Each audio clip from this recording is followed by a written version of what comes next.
우리 함께 말씀 보겠습니다. 히브리서 11장 11절 12절 말씀. 믿음으로 사라 자신도 나이가 많아 단상하였으나 잉태할 수 있는 힘을 얻었으니 이는 약속하신 이를 미쁘신 줄 알았습니다. 이러므로 죽은 자와 같은 한 사람으로 말미암아 하늘의 허다한 별과 또 해변의 무수한 모래와 같이 많은 후손이 생육하였느니라. 아멘. 우리 어린이 말씀 먼저 할게요. 여기 보세요. 할머니가 아기를 낳는다 그러면 믿겠어요? 안 믿겠어요? 믿겠어요? 세상의 자연스러운 일은 할머니들은 아기를 못 낳는 게 자연스러워요. 왜냐하면 50대, 60대쯤 되면 아기를 낳을 수 있는 몸이 아니라 아기를 낳지 못하는 몸으로 바뀌기 때문에 그래요. 그래서 하나님이 쭈쭈 먹이고 다니는 거 보셨어요? 그런 거 본 적 한 번도 없죠? 젊은 엄마들만 아이를 쭈쭈 먹이면서 키우고 살아요. 어른들은 하나님의 때가 어느 때인지를 알아요. 다시 말하면 자연스럽게 아기를 낳고 키우는 때가 언제인지를 알죠. 그리고 나이가 들면 나는 이제 더 이상 아기를 낳을 수 있는 몸을 갖지 못하게 되는구나 하는 것을 엄마들이 다 알고 있어요. 자, 그런데 하나님이 아브라함과 사라 그 부부에게 약속하신 게 하나 있어요. 뭐냐면 본토 친척 아비 집을 떠나 내가 내게 분부한 땅으로 가라. 그러면 그곳의 땅을 내가 내 자손들에게 주리라. 자손이란 말이 무슨 말이에요? 그 부부의 아들, 또 그 아들의 아들, 그 아들의 아들. 그 아브라함과 사라 부부 아래에 나올 모든 자식들을 얘기할 때 자손이라고 얘기하죠. 하나님이 가나안 땅을 그 자손들에게 주겠다 약속을 했어요. 그런데 그 약속을 받은 아브라함과 사라가 1년이 지나 2년이 지나 3년이 지나 4년이 지나 10년이 지났는데도 아기를 못 가졌어요. 어떤 마음이 들까? 뭐야, 하나님의 약속은 거짓말이었던 거야? 이런 생각이 들까요? 안 들까요? 들죠. 사라는 내가 더 이상 아기를 못 낳는 사람이 될 거야 하는 것을 너무나 잘 알고 있기 때문에 아기를 못 낳는 그 몸이 되는 그것이 너무 두려웠을 것 같아요. 그래서 하나님이 나한테 아기를 준다 약속했는데 10년이 지나도록 아기를 못 낳게 되네. 너무 괴롭다. 하나님은 정말 너무하셔. 이런 생각을 하게 됐을 거란 말이에요. 또 아브라함의 원래 이름의 뜻은 뭐냐면 존경받는 아버지 혹은 한 가정의 아버지라는 뜻이에요. 그래서 갈대아 우르에 살았던 아브라함 부부가 이제는 이동해서 가나안 땅으로 오는 동안에 사람들을 만났을까요? 안 만났을까요? 만나는 사람들마다 물어볼 거예요. 아저씨 이름은 뭐예요? 그랬더니 저 아브라함이라는 사람입니다. 아브람? 그러면은 존경받는 아버지, 한 가정의 아버지란 뜻이니까 그럼 아들은 몇 명이나 있어요? 글쎄 그게 아들은 하나도 없고. 그게 얼마나 마음에 불편했겠어요. 그렇죠? 하나님은 자손을 주겠다 약속하셨는데 자손이 없어서 아브라함은 너무 부끄러운, 사람 만날 때마다 부끄러운 모습을 가져야 되고 사라는 아기를 못 낳는 그 마음이 얼마나 많이 괴로웠겠느냐는 말이에요. 그래서 10년이 지나고 나서 사라가 아브라함에게 와서 얘기해요. 이제 나는 더 이상 아기를 못 낳는 몸이 됐으니 내 여종 하갈을 통해서 아기를 낳아봅시다. 그런데 하갈은 어떤 사람이냐면 애굽 사람이에요. 애굽 사람은 옛날부터 죄의 사람들이라 그래요. 그래서 사라는 하나님이 인도하시는 선택한 사람, 애굽에서 나온 하갈은 하나님이 선택하지 않은 저주받은 사람, 죄의 사람. 이렇게 딱 비교가 되면서 사라는 자신의 몸에서 아기를 낳아야 되는데 누구 몸에서 아기를 낳게 만들어요? 자기 생각에 하갈을 통해서 아기를 낳게 하는 방법인 죄의 방법으로 아기를 낳자 이렇게 아브라함에게 제안을 해요. 그러면 아브라함은 아니야. 하나님이 우리에게 당신을 통해서 아기를 낳는다고 얘기하셨으니까 우리는 끝까지 기다려야 돼요. 이래야 되는데 그럼 그럴까? 그럼 하갈을 통해서 아기를 낳아볼까? 이러면서 하갈과 함께 동침하여 이스마엘이라는 아기를 낳아요. 그런데 이스마엘을 낳자마자 사라는 아기를 못 낳고 하갈은 이스마엘이라는 아기를 낳았으니 누가 그 집에서 그 가족을 잇는 자손을 잇는 그 일을 한 거예요? 하갈이 했잖아.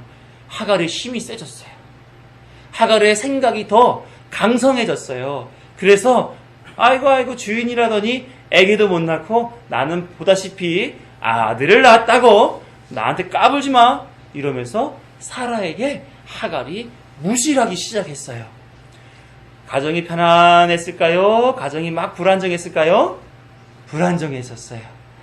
결국은 죄를 선택해서 하갈이 자식을 낳으니까 그 죄가 그 가정을 장악하게 된 거예요. 결국은 그 가정은 시끄럽게 되고 소란스럽게 되고 싸움이 나게 되고 하갈을 쫓아버리게 만들게 됐어요. 결국은 여러분들 이슬람교 알아요? 이슬람교는 여기서 태어난 하갈의 자손들이 만든 종교가 이슬람교예요. 결국 지금 기독교와 이슬람교는 어떤 사이가 됐어요? 싸우는 사이예요. 대단히 안 좋은 사이가 됐죠. 왜요? 그 죄의 선택이 그렇게 하나님 보시기에 안 좋은 일로 크게 벌어지게 되었어요. 자, 어쨌든지 10년이라는 세월 동안 기다렸던 아브라함과 사라는 결국은 사람의 방법을 취함으로써 잘못된 길을 걸어가게 돼요. 하지만 아브라함이 99세 때, 하갈이 89세 때 다시 하나님께서 나타나셨어요. 내가 너에게 약속한 아들을 이제 주겠다. 그러면 여러분들 어머나 감사합니다 할까요? 아니면 벌써 약속하신 지 25년이 지났거든요. 이제 무슨 아들을 낳을 수 있어요. 제 나이가 내년이면 90이에요. 사라는 하나님의 말씀을 듣고 비웃었어요. 아브라함도 마찬가지로 99세에 무슨 아들을 낳습니까 하나님. 이스마엘이면 충분합니다. 하나님 앞에 믿음 없는 모습을 보여주는 거예요. 하나님은 그 모습 속에서 진짜 웃음이 무엇인지를 내가 알려줄게 하고 이삭을 그들에게 주게 돼요. 그래서 이삭의 이름의 뜻이 뭐냐면 웃음이란 뜻이에요. 사람의 비웃음, 또 사람의 그런 하나님께 대한 무지함, 교만함 이런 것들을 다 없애게 만들어주는 이스라엘 진짜 믿음의 웃음, 이것을 하나님은 그들에게 보여주게 돼요. 오늘 말씀을 보게 되면 이렇게 기록되어 있어요. 믿음으로 사라 자신도 나이가 많아 단산하였으나 잉태할 수 있는 힘을 얻었으니 이는 약속하신 이를 미쁘신 줄 알았습니다. 사라는 아까 전에 뭐라 그랬어요? 하나님이 아기를 줄 때까지, 이삭을 낳을 때까지 어떤 사람이라고 그랬어요? 하나님을 인정하지 않았어요. 그 기다림 속에서 하나님은 진짜 나에게 그거 안 주실 분인가 봐. 이런 생각이 자꾸 들어가서 하나님을 안 믿는 사람이었는데, 근데 히브리서의 말씀을 보니까 사라 자신이 믿었다 이렇게 나와요. 그래서 12절에 보면 하늘의 허다한 별과 또 해변의 무수한 모래와 같이 많은 후손이 그녀를 통해서 태어나게 되었다 이렇게 얘기를 하고 있어요. 우와, 창세기에 보게 되면 사라는 그런 사람이 아니었는데 히브리서에 보게 되니까 그런 사람이라고 얘기를 하고 있네. 그 근거가 뭐예요? 11절 처음에 보니까 믿음으로 라는 표현이 나와요. 사라는 믿음이 없었던 사람이었죠. 하지만 사라에게 하나님이 믿음을 넣어주심으로 말미암아 그 하나님이 나에게 이렇게 생명을 안 주시나? 아기를 못 갖게 하시나 했던 모든 마음들을 다 없애버려 주시고 그 믿음으로 말미암아 이삭이라는 아기를 낳을 수 있도록 그렇게 해 주었단 말이에요. 그러니까 사라가 능력이 있는 거예요? 아니면 믿음이 능력이 있는 거예요? 믿음이 능력이에요. 능력 있는 거예요. 사람의 방법으로 했었을 때 하나님이 기뻐하세요? 안 기뻐하세요? 안 기뻐해요. 하지만 하나님이 믿음을 주셔서 행하시게 하셨던 그 일들을 통하여서는 하나님이 당신의 뜻을 이루어 가세요? 안 이루어 가세요? 이루어 가요. 하나님은 그렇게 일하시는 분이에요. 믿음을 주시고 그 믿음으로 말미암아 전혀 세상 방식이 아닌 하나님의 방식, 특별한 방식, 은혜로운 방식으로 하나님의 일을 해 나간다는 거예요. 그래서 우리는 세상 돌아가는 눈에 보이는 것에 마음을 둘 것이 아니라 우리 안에 담아 놓으신 하나님의 뜻을 바라보는 그런 신앙의 자세가 있어야 돼요. 그래야 지금은 건강도 안 좋고 돈도 없고 공부도 많이 못했고 주변에 사람도 많지 않은 이 형편 속에서 하나님의 인도하심, 하나님의 뜻, 그것을 바라볼 때 세상을 이기고 살 수가 있어요. 내 안에 있는 작은 거, 연약한 거, 부족한 것들을 바라보게 되면 그거 잘 안 하게 돼요. 그렇죠? 우리 주은이, 주와 주영이 늘 뭐가 조금 안 되면 엄마, 아빠 이거 해주세요 하고 쫓아오잖아. 그렇죠? 그건 뭐예요? 엄마, 아빠가 그걸 해주실 수 있다는 믿음이 있기 때문에 그렇잖아요. 그렇죠?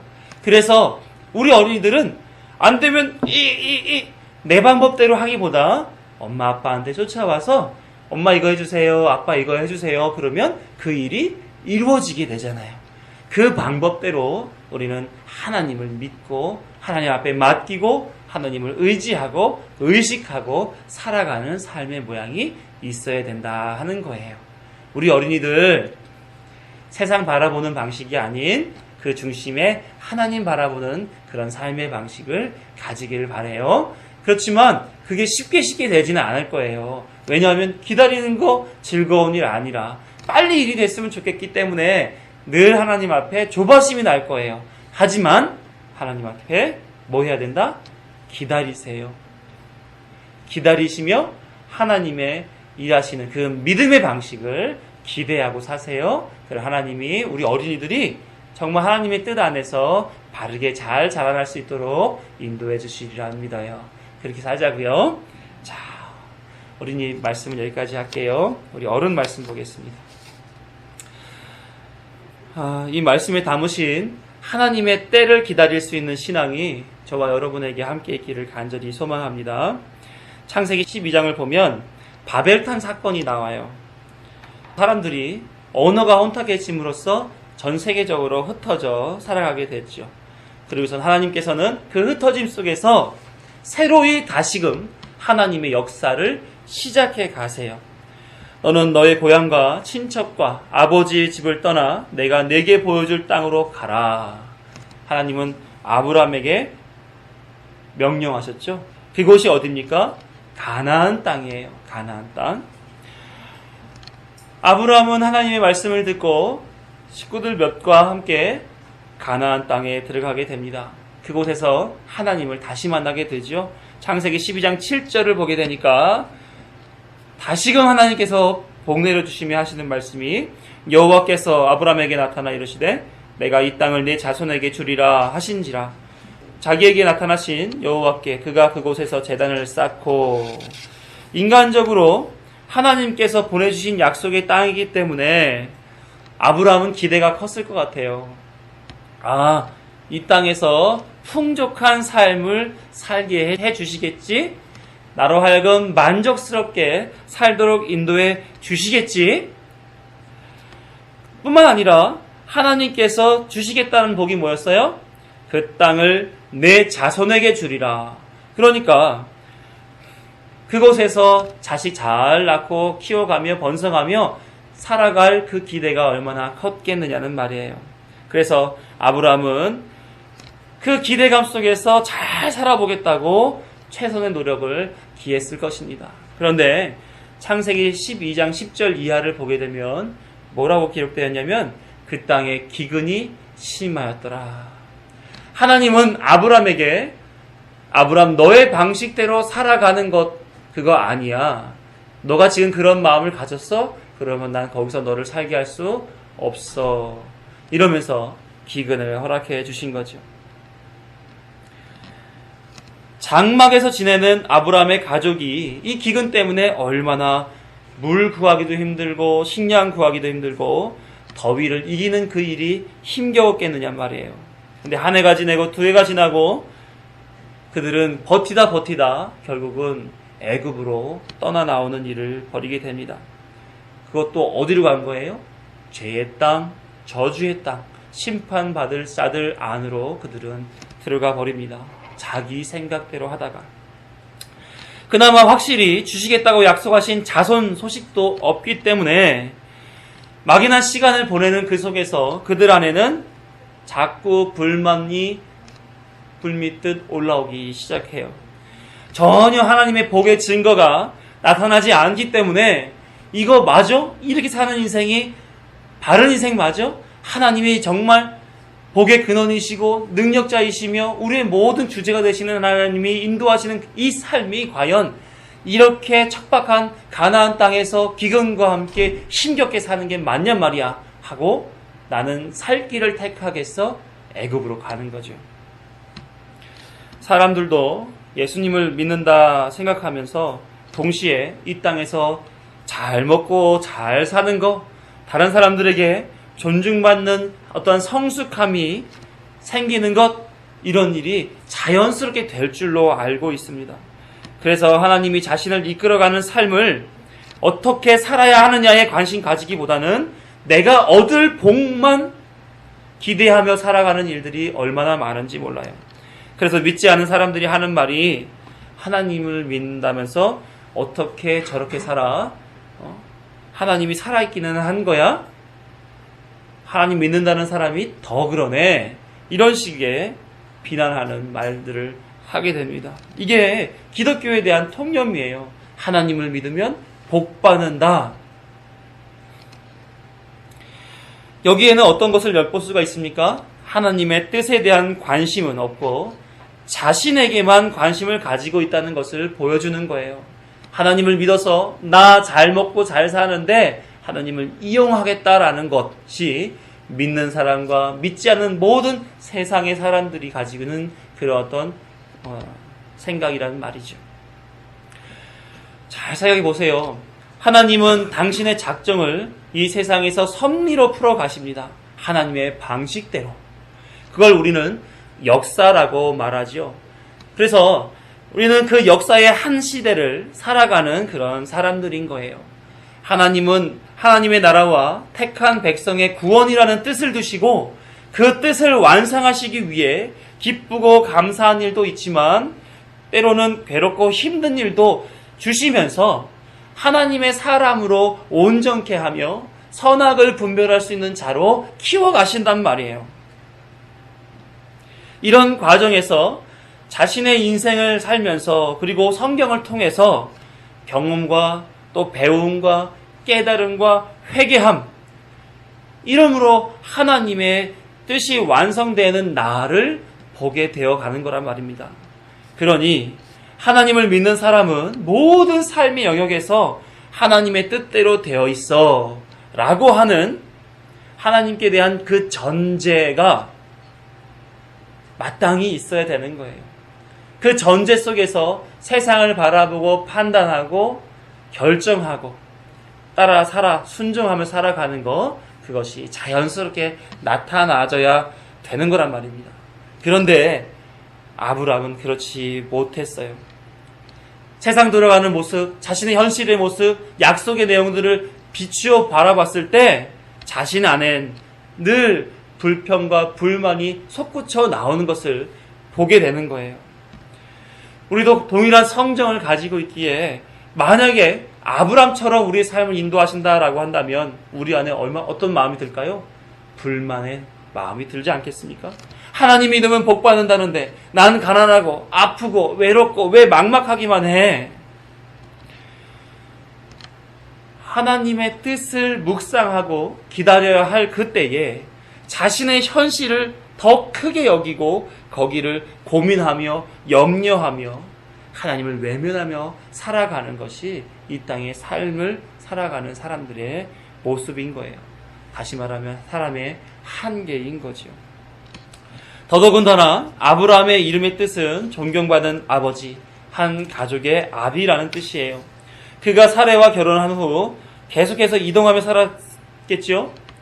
만나는 사람마다 통성명을 했을 거 아니에요. 그때마다 제 이름은 아브라함입니다 라고 말을 해야 되는데 그 말을 듣고 나서는 자연스러운 이런 질문을 받게 됐을 거예요. 아이들이 몇입니까? 그 중에 아들은 몇이 있어요? 왜냐하면 당시 아들이 있다는 것은 그 가정이 건실하다는 뜻이요, 또 그 가정의 부가 거기서 결정되어진다, 부의 상징이기 때문에 그래요. 그래서 아들이 하나도 없어요 라는 말을 늘 반복해 얘기해야 하는 그 아브라함의 속내는 늘 부담과 불편한 심기를 가지고 있을 수밖에 없는 거지요. 하나님은 다시금 창세기 15장에서 나타나셔서 그에게 또 이런 말씀을 합니다. 복의 말씀을 주세요. 창세기 15장 1절 말씀 함께 읽어봅니다. 시작. 이후에 여호와의 말씀이 환상 중에 아브라함에게 임하여 이르시되 아브라함아 두려워하지 말라. 나는 내 방패요 너의 지극히 큰 상급이니라.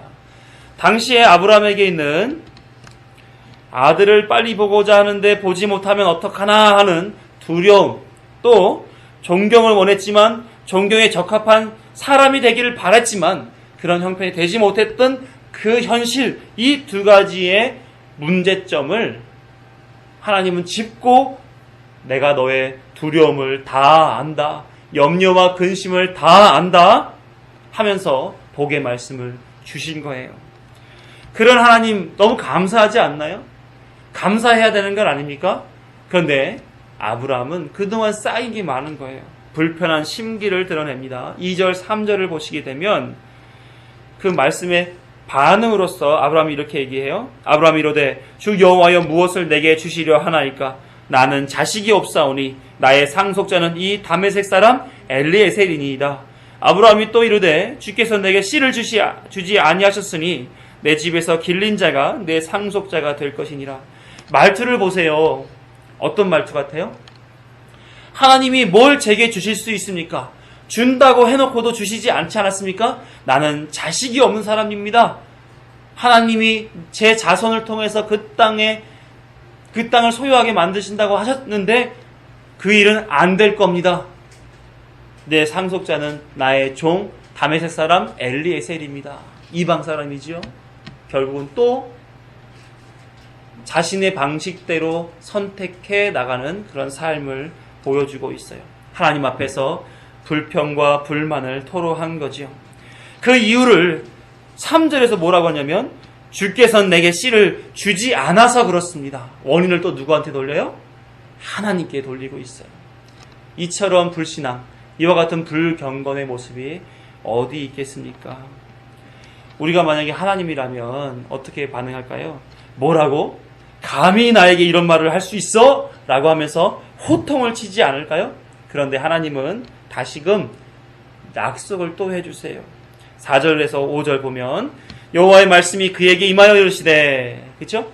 그 사람이 내 상속자가 아니라 내 몸에서 날 자가 내 상속자가 되리라 하시고 그를 이끌고 밖으로 나가 이르시되 하늘을 우러러 뭇별을 셀 수 있나 보라. 또 그에게 이르시되 내 자손이 이와 같으리라.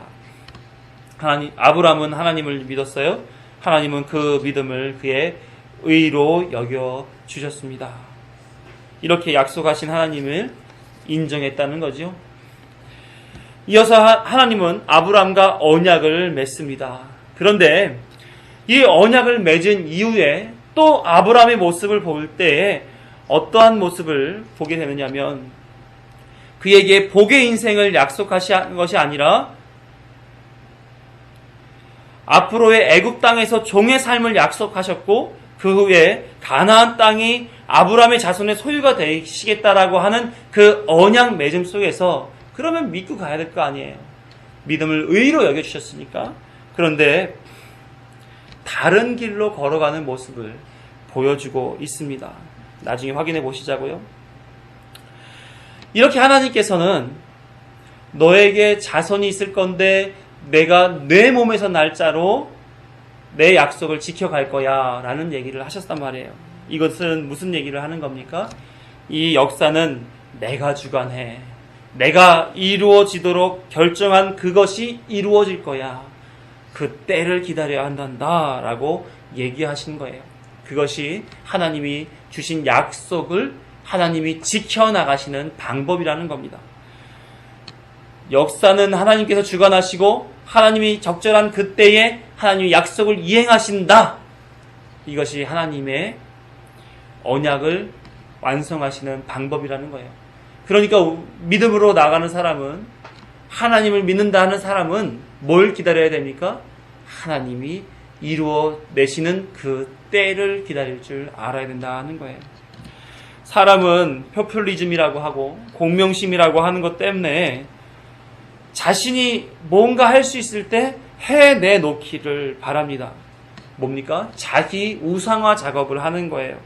대표적으로 대선이나 총선 때 보게 되면 엄청난 공약을 내놓습니다. 그것이 가능한가 불가능한가는 중요하지 않은 것처럼 보여져요. 어떻게든 자기를 우상화시키는 그 자리를 내가 얻어내야 되기 때문에 남발을 하게 됩니다. 자기가 있을 때 그곳에서 그 자리를 내가 취하고 또 뭔가를 해놔서 그것으로 인하여 나 존경받고 인정받고 인기 높아지는 거 경험할 거야. 뭡니까? 우상화 작업을 하는 거죠. 우상화 작업. 그리고는 엄청난 세금 사용하고 결국 국민들에게 피해를 고스란히 떠안겨 주게 됩니다. 그렇게 자기를 위해 우상화 작업을 하는 그 정치가들이 과연 국정을 잘 운영해 나가는 거라고 말할 수 있겠습니까? 정말 나라를 사랑한다면 내가 아니더라도 어떤 정책이, 어떤 사회 기반 사업들이 적절할 때에 그때에 이루어지면 된다 여기고 그걸 준비하고 기다리고 진행하는 그런 자세들이 있어야 되지 않겠느냐는 거예요. 그런데 모두가 이 사람의 한계, 이 포퓰리즘과 공명심 속에서 치적 남기기로 정신을 빼앗겨서 다들 영웅이 되고 싶어 한단 말이에요. 요즘 영웅에 대한 영화가 너무 많잖아요. 그렇죠? 어저께도 그거 엑스맨 아포칼립시스인가 뭔가 또 봤는데 재밌어요. 응? 또 슈퍼맨하고 배트맨이 싸우기도 하고 또 11워도 나와서 이렇게 영웅이 등장하여 세상을 평정하는 그런 영화들을 너무 많이 봐가지고 내가 뭔가 해내야 된다 하는 생각들을 많이들 갖고 사는 것 같아요. 그렇지 않습니다. 그렇지 않아요. 뭘 할 수가 있습니까? 사람이. 이 역사를 주관해 가시는 분은 하나님이시라는 사실을 망각하니 그런 행동들을 할 수밖에 없는 거예요. 이 세상은 그분의 뜻대로 이루어질 그 일들을 향해서 진행되어 달려가고 있는 것입니다. 그렇다면 내가 무언가를 해내는 것보다 그분이 무엇인가를 하실 것인가를 아는 것이 더 가치 있고 중요한 것 아니겠어요? 그 길을 묵묵히 순종으로 따라가는 것이 진정 바른 삶의 모양이 아니겠느냐 하는 겁니다. 그래서 하나님이 아브라함에게 하나님의 뜻을 알고 따르게 하기 위하여 처방을 내리세요. 어떠한 처방이냐면 결핍이라는 처방입니다. 결핍. 어떤 결핍이었어요? 아들이 없는 결핍. 아들이 없는 결핍으로 괴로워하는 그 인생에게 이 결핍 상태에 놓으시면서 아들이 없어도 하나님으로 충분합니다. 감사합니다. 이 길로 이끌어 가시려고 했던 거예요. 하나님의 백성은 이 세상으로 살아가도록 지음받지 않았어요. 하나님의 나라를 향해 먼 길을 여행하는 나그네로 살아가도록 지음을 받았습니다. 하나님은 이 나그네 인생에 결핍과 약속이라는 수단으로 끊임없이 일어나 걸어가게 하시는 거예요. 그래서 뭐로 만족하게? 하나님으로 만족하게. 그래서 아브라함에게 언약을 맺으시고 그에게 아들이 없는 결핍이란 처방을 주신 겁니다. 그런데 그 하나님의 처방을 아브라함이 뭐 했다고요? 믿었다. 하나님은 그것에 의로웠다라고 얘기했다는 겁니다. 우리에게도 하나님은 하나님의 나라로 인도하시마 약속하셨습니다. 성경에 나와 있죠. 그리고 동시에 세상의 부요와 대비되는 하나님의 거룩한 결핍을 우리에게 주신 거예요. 그래서 이 약속과 결핍을 따라서 우리에게 살게 만들어 주신 거죠. 그것이 뭐예요? 믿음의 삶이라는 겁니다. 믿음을 따라서 이끌림 받아 살아가며 세상에 부유한 것을 눈돌리지 말고 하나님이 우리에게 제시하신 그 결핍을 따라서 하나님만 의지하고 하나님으로 만족하며 그 길을 살아가도록 우리를 이끌어 가셨다라는 거예요. 그래서 전 생애를 통해 하나님께서는 내가 끝까지 너를 붙잡고 살아갈 거야. 너의 결핍이 너가 확인하고 살아가는 그 길 아니니? 결핍을 확인하는 순간순간 다 내가 너와 함께 하고 있다는 사실로 기억하길 바래. 이렇게 말씀하시는 거죠. 그래서 성경에 하리라 혹은 와 보라라는 그런 말씀이 많은 이유가 바로 그런 겁니다. 너희들을 가지고 있는 게 없잖아. 내가 할게. 너희는 와봐. 그러나 하나님의 이 거룩한 결핍에 대한 뜻을 온전히 이해하지 못하게 되면 어떤 일이 벌어지는가? 창세기 16장을 보시게 될 때에 아브라함이 그렇게 15장에서 복주심과 약속하고 언약을 맺었음에도 불구하고 이렇게 제대로 된 이해를 갖지 못하니 이런 일들이 벌어지게 됩니다. 16장 1절에서 3절을 보면서 우리 같이 읽어봅니다. 시작. 아브라함의 아내 사레는 출산하지 못하였고 그에게 한 여종이 있으니 애굽 사람이요 이름은 하갈이라. 사레가 아브라함에게 이르되 여호와께서 내 출산을 허락하지 아니하셨으니 원하건대 내 여종에게 들어가라. 내가 혹 그로 말미암아 자녀를 얻을까 하노라 하매 아브라함이 사레의 말을 들으니라. 아브라함의 아내 사레가 그 여종 애굽 사람 하갈을 데려다가 그 남편 아브라함에게 첩으로 준 때는 아브라함이 가나안 땅에 거주한 지 10년 후였더라. 사라에게는 한 여종 애굽 여인 하갈이 있었습니다. 애굽은 저주의 땅이요 죄의 땅이요 하나님이 심판하기로 한 그런 땅이죠. 사레는 자신의 경수가 끊기고 조급한 마음이 들자 인간적인 방법을 통해서 자손을 생산해내려고 하려고 있었던 겁니다. 여러분 같으면 사레의 말을 들었을 것 같아요? 안 들었을 것 같아요? 들으시겠습니까? 안 들으시겠습니까? 열 여자 마다할 남자는 없지요. 그런데 당시 아브라함은 그것에 대하여 목마름이 있었던 것 같아요. 그 결핍에 못 견뎠던 것 같아요. 우리는 믿음으로 살기 때문에 이미 다 알고 있는 내용 때문에 안 받겠다 말하지만 당시의 아브라함은 굉장히 심각하게 그 얘기를 듣고 사레의 말을 따랐을 겁니다.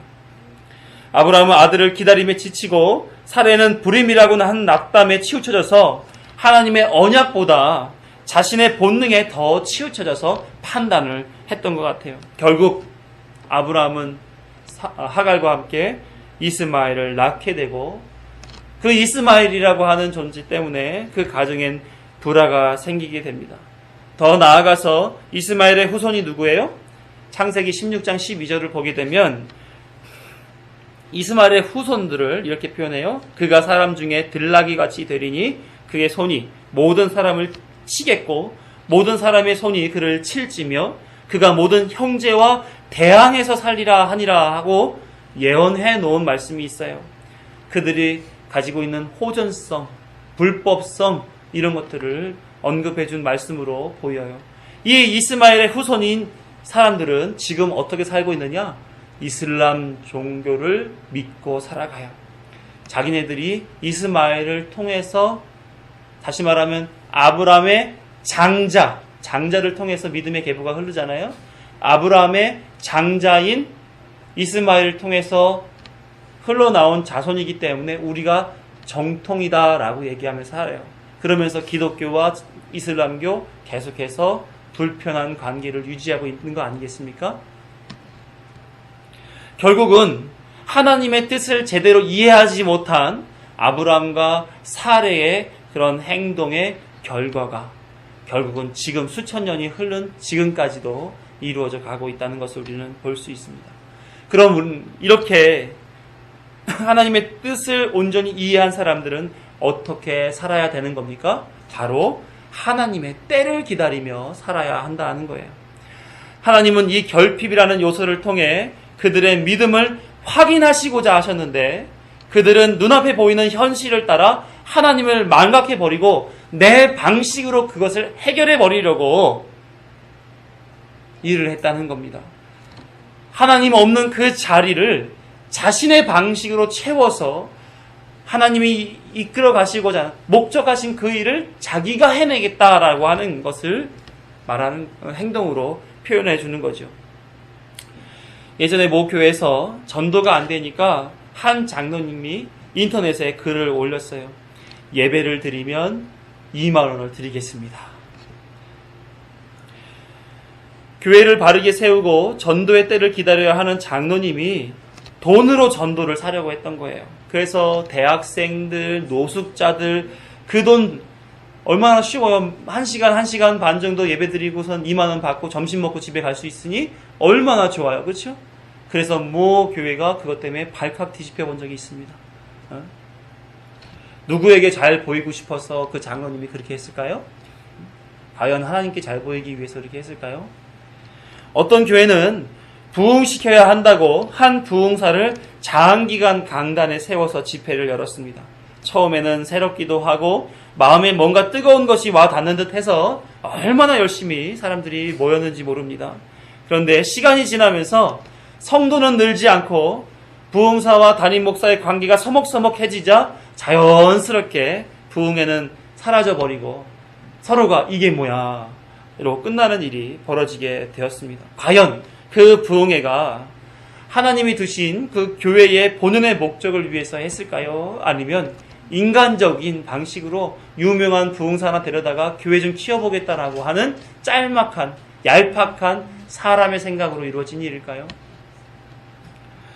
이렇게 교회를 운영하니 교회가 세상에 손가락질을 받는 수준밖에 안 되는 것을 우리는 보며 그런 현실들을 경험하고 삽니다. 개인들도 마찬가지예요. 다 될 일인데 남자를 얻기 위해서 혼전순결을 포기하는 자매들도 있고, 높은 지위를 갖기 위해 거짓말을 하고 있는 지식자도 있고, 또 돈을 벌기 위해 권리를 남용하는 그런 사람들도 많이 있습니다. 불가능해 보이는 일에 하나님의 능력을 의심하고 자신의 방법으로 그런 일들을 시도해 버리는 거예요. 될 일이거든요. 하나님이 그렇게 쓰시려고 하시거든요. 그런데 교회도 개인도 다 자기 방법대로 수고하여서 결국은 멸망의 길을 자초해 가고 있는 모습들을 봅니다. 이 아브라함과 사레의 이야기들을 볼 때에 하나님의 뜻은 무엇입니까? 사레로 그 일을 이루어 가겠다라는 뜻이었고, 사람의 뜻은 뭐였습니까? 더 이상 못 기다리겠습니까? 하갈이라도 사용해서 그 일을 해보겠습니다. 아브라함과 사레의 영적 상태는 하나님의 거룩한 결핍으로 인해 하나님을 의지하는 것보다 사람의 세속적인 방식인 자기 방식을 의지하라는 것으로 덮여 있었던 거예요. 그래서 결국은 죄를 저지르고 말고 하나님으로부터 잘못된 길을 걸어가게 되고 말았던 것입니다. 그러자 잘못된 선택을 한 그것에 대해서 깨달고 나로서는 안 되는구나라는 것을 알만한 때가 되었을 때에 하나님은 다시금 나타나셔서 말씀하십니다. 창세기 17장 1, 2절을 함께 읽어봐요. 시작. 아브라함이 99세 때에 여호와께서 아브라함에게 나타나서 그에게 이르시되 나는 전능한 하나님이라 너는 내 앞에서 행하여 완전하라. 내가 내 언약을 나와 너 사이에 두어 너를 크게 번성하게 하리라 하시니, 하나님께서 뭐라고 말씀하세요? 내 앞에서 행하여 완전하라. 이제는 그 때가 되었다라는 말이죠. 완전을 이루는 그 때가 됐다는 말씀을 해주세요. 그래서 언약을 따라 하나님의 전능하심을 나타내 주겠다.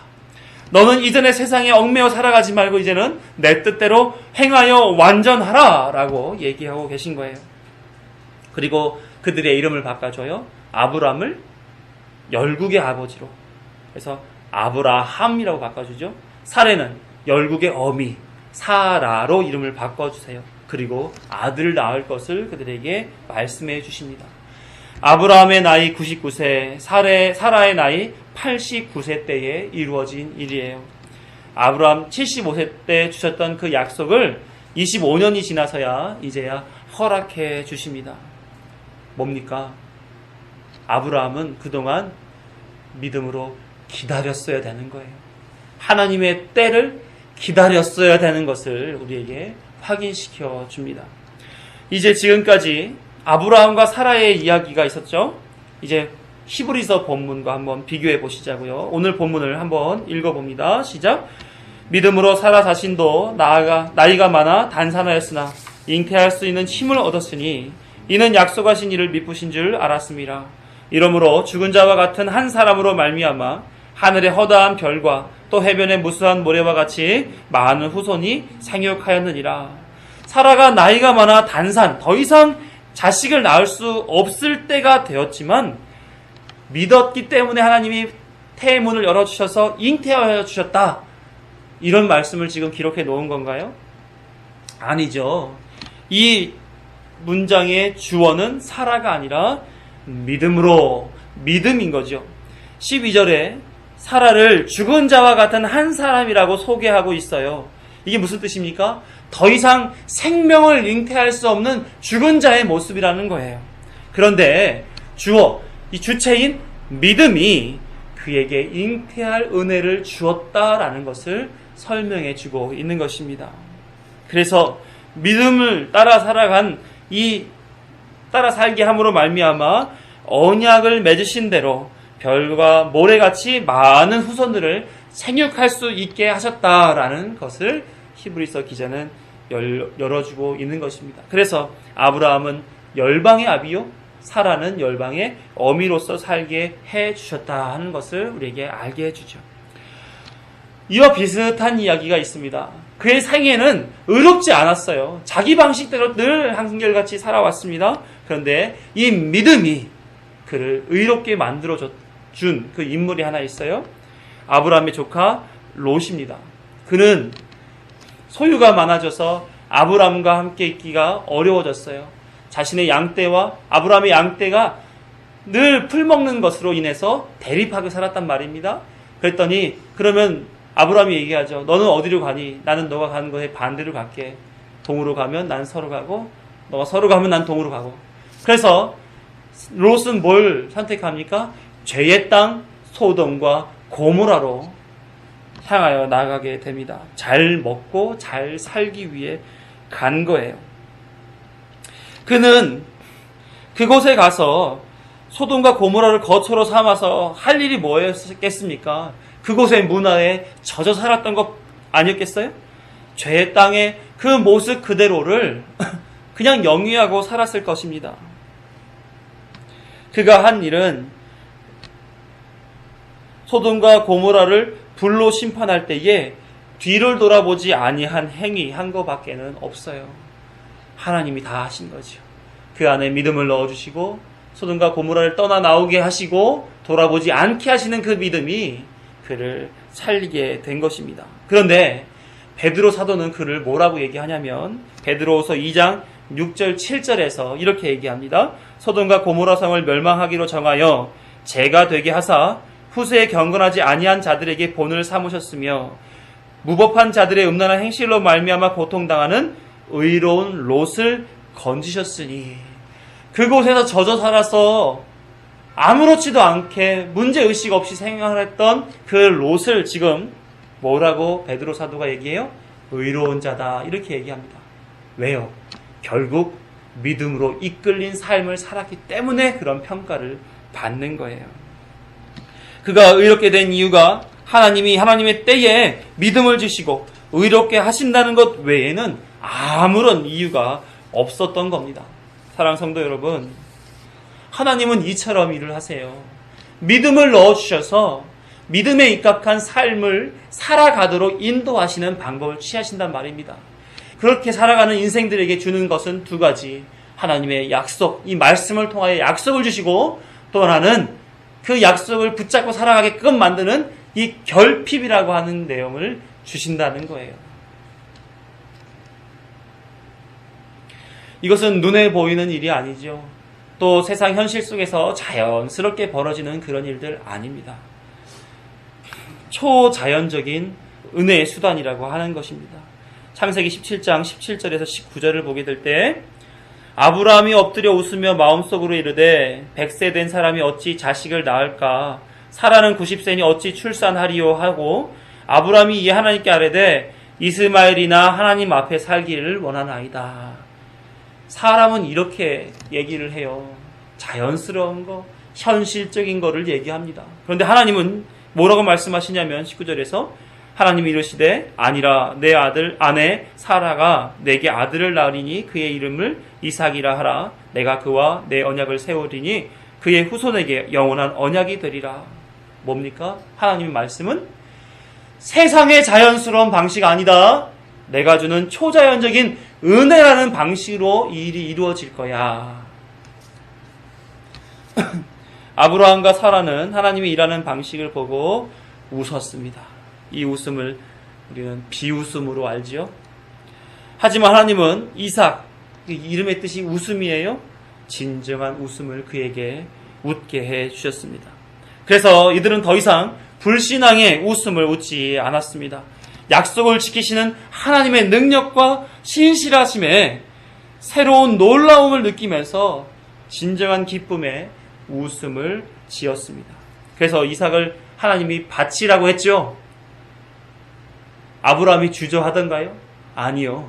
하나님이 나에게 주셨던 이 모든 생애는 세상을 집착하고 살아가는 나의 모든 인간적인 부분을 깨뜨리고 하나님으로 만족합니다. 무조건 감사합니다. 라고 하는 믿음의 삶으로 인도하시기 위함이었지. 하나님이 이삭을 바치라고 하면 그러면 드리는 것이 바른 삶이지 라고 이삭을 바치는 아브라함의 모습을 보여주게 된 것입니다. 이처럼 하나님은 결핍 속에서도 하나님께 의지하며 기다리는 신앙을 만들어 가시기를 원하시는 거예요. 믿음은 그래서 눈에 보이는 것이 아니라 보이지 않은 능력이고, 믿음을 쫓고 살아가는 믿음 있는 그리스도인들은 보이지 않는다 할지라도 오래 참아 그 믿음을 목도하게 되는 그런 삶을 살아가게 되어 있다는 것입니다. 여기 지금 사라를 대표해서 출산에 대한 이야기가 나왔죠. 성경에는 두 가지 출산의 다른 모습이 나오게 됩니다. 이사야 54장 1절을 보게 되면 잉태하지 못하며 출산하지 못한 너는 노래할지어다. 산고를 겪지 못한 너는 외쳐 노래할지어다. 이는 홀로 된 여인의 자식이 남편 있는 자의 자식보다 많음이라 여호와께서 말씀하셨느니라. 생각해 보세요. 잉태하지 못하며 출산하지 못하는 여인이 노래할 수 있겠습니까? 세상으로 봤을 때는 실패와 연약함과 무익함의 그런 모습 아니겠어요? 그런데 사무엘을 낳았을 때의 한나처럼 이렇게 잉태하지 못하고 출산하지 못하는 여인들은 하나님의 은혜만을 사모하며 살아가기 때문에 찬송하라, 노래하라 이렇게 말한 것입니다. 또 다른 잉태의 모양이 나타나는 것이 동정녀의 태라는 말이 나와요. 동정녀가 어떻게 잉태를 하겠어요? 남녀가 동침을 해야 얘기가 나오는데 동정녀인 여인이 어떻게 아이를 가질 수가 있겠습니까? 불가능한 일이죠. 이것은 오직 하나님께만 속한 일, 인간의 행위가 전혀 설 자리가 없는 일에 대해서 말씀하고 있는 겁니다. 그래서 어떤 일이 벌어졌습니까? 예수 그리스도가 탄생하는 일이 이 동정녀를 통해서 이루어졌죠. 마태복음 1장 21절에 아들을 낳으리니 이름을 예수라 하라. 이는 그가 자기 백성을 그들의 죄에서 구원할 자이심이니라. 동정녀의 몸에서 태어나신 예수님, 하나님의 뜻이 이처럼 잉태하지 못하고 출산하지 못하였던 그 자연스러움에서 이루어지는 일이 아니라 초자연적인 일, 은혜의 방식으로 하나님은 일한다라는 것을 성경에서는 다른 태의 모양을 통해서 우리에게 알려주시고 있는 거예요. 마찬가지로 하나님의 일은 사람에게 의존되어 사람의 수단이나 노력, 조작 등으로 이루어지는 것이 아니라 하나님께서 잉태할 수 없는 여인에게 잉태시키는 것 같은, 또한 잉태할 시기를 하나님께서 정하여 주셔서 하나님의 뜻에 입각한 상황들을 만들어 가신다는 것, 이와 같은 방식으로 하나님은 일을 하신다는 거죠. 그래서 예수님의 오심도 마리아가 혼인을 하고 출산을 하며 출산을 이해할 수 있는 요셉을 배우자로 만드신 것도 모두 하나님이 적절하게 초자연적인 은혜의 방법을 사용하여 실현시킨 그런 모양이다라는 것입니다. 사랑하는 성도 여러분, 이런 아브라함의 역사, 예수 우리 탄생의 모든 일들, 또 우리의 삶에 이루어지는 모든 일들을 통하여서 하나님을 우리는 뭘 알 수 있습니까? 하나님은 하나님의 뜻을 굽히지 않고 반드시 이루어 가신다라는 사실을 알게 하죠. 사람은 그 뜻이 언제 어떤 모양으로 이루어 가는지에 대해서 알 수는 없습니다. 단지 하나님이 내가 그렇게 하리라 하신 그 약속만 붙잡고 살아갈 뿐입니다. 그렇다면 우리 안에 있어야 할 것이 무엇이겠습니까? 하나님이 하시리라, 그때는 하나님이 정하시리라, 우리는 기다리는 것밖에는 없는 거죠. 하나님이 우리의 상급이 되시고 복이시라는 사실을 의지하여 믿음으로 말미암아 기다리는 일이 우리의 유일한 방식인 것입니다. 사람인지라 그 기다림의 시간이 염려와 근심으로 가득할 수 있습니다. 외로움과 막막함이 답답하게 만들 수도 있어요. 그래서 하나님의 뜻보다는 내 뜻을 쫓도록 엄청난 유혹을 받을 수도 있습니다.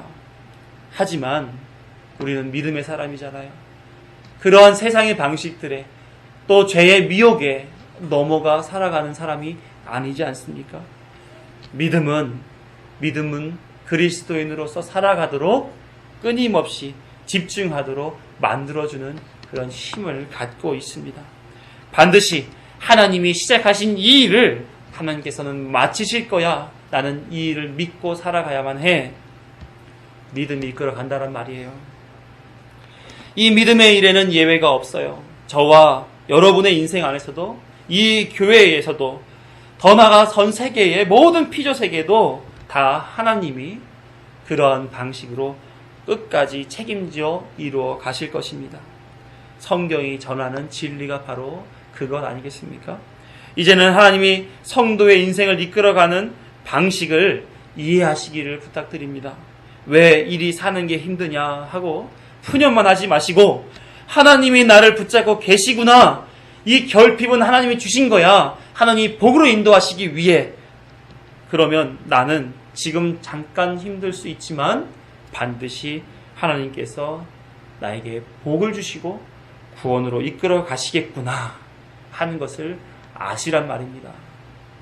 그것으로 인해서 이 땅에서 비굴하고 굴욕적으로 살아가지 마시고 더 당당하게 하나님이 나와 함께 하심으로 생긴 일이야, 나는 지금 결핍되어 힘겨운 인생 살지만 결국은 나는 누구보다도 더 크고 훌륭하고 아름다운 것을 누리고 살 수 있는 그런 사람으로 지금 살고 있는 거야 하고 기뻐하시잔 말이에요. 그러므로 우리는 오직 하나님의 약속을 기다리며 하나님의 뜻을 쫓아 묵묵히 우리에게 주어진 삶을 믿음을 붙잡고 살아가야 할 것입니다. 그렇게 우리 함께 같이 살아가시자고요. 기도하시겠습니다.